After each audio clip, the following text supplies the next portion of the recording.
Let's turn our attention now to the Philippines, where a 7.8 magnitude earthquake has killed at least 19 people and injured more than 200 others.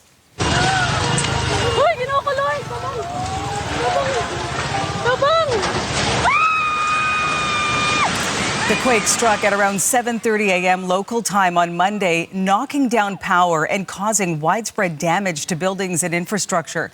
Authorities also issued tsunami warnings to nearby coastal areas, and the Office of Civil Defense says thousands of villagers have now been displaced.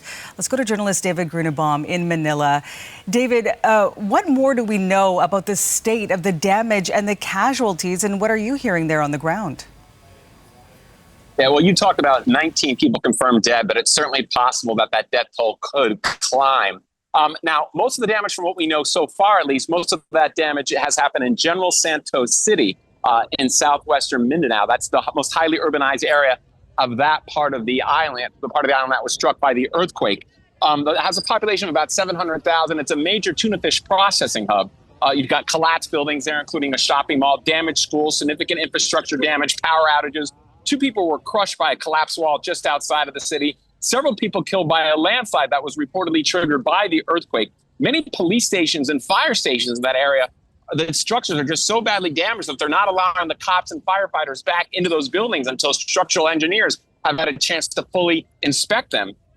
Search and rescue teams are still combing through the areas to see if there's anyone missing that they don't know about or anybody, of course, trapped that they would need to rescue. Multiple aftershocks throughout the day. Now, an important thing I want to bring out here is that often when we have these earthquakes here in the Philippines, the early reports come in from the urban areas, but we've got, particularly with this earthquake, there's some vast rural areas also impacted.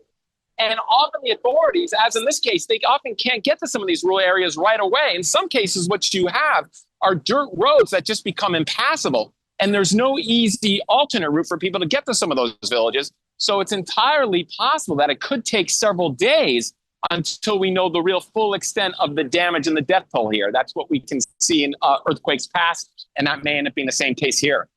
Given that scenario then, and the infrastructure that has already been an issue and highlighted by so many people there in the Philippines, what does it mean for the schools? Because we know that this quake hit when class was in session for some elementary schools. Are there any reports of searches for any children who might be trapped or even killed?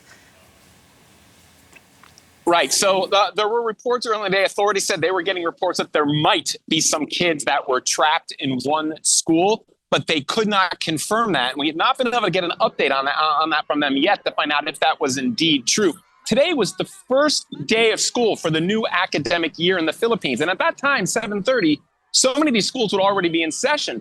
But at that time of day, for many of these schools, they would be outside for flag raising ceremonies. So if this earthquake had happened 1 hour later, many of those kids would have been inside buildings. And in a case like that, the casualty count would be significantly higher.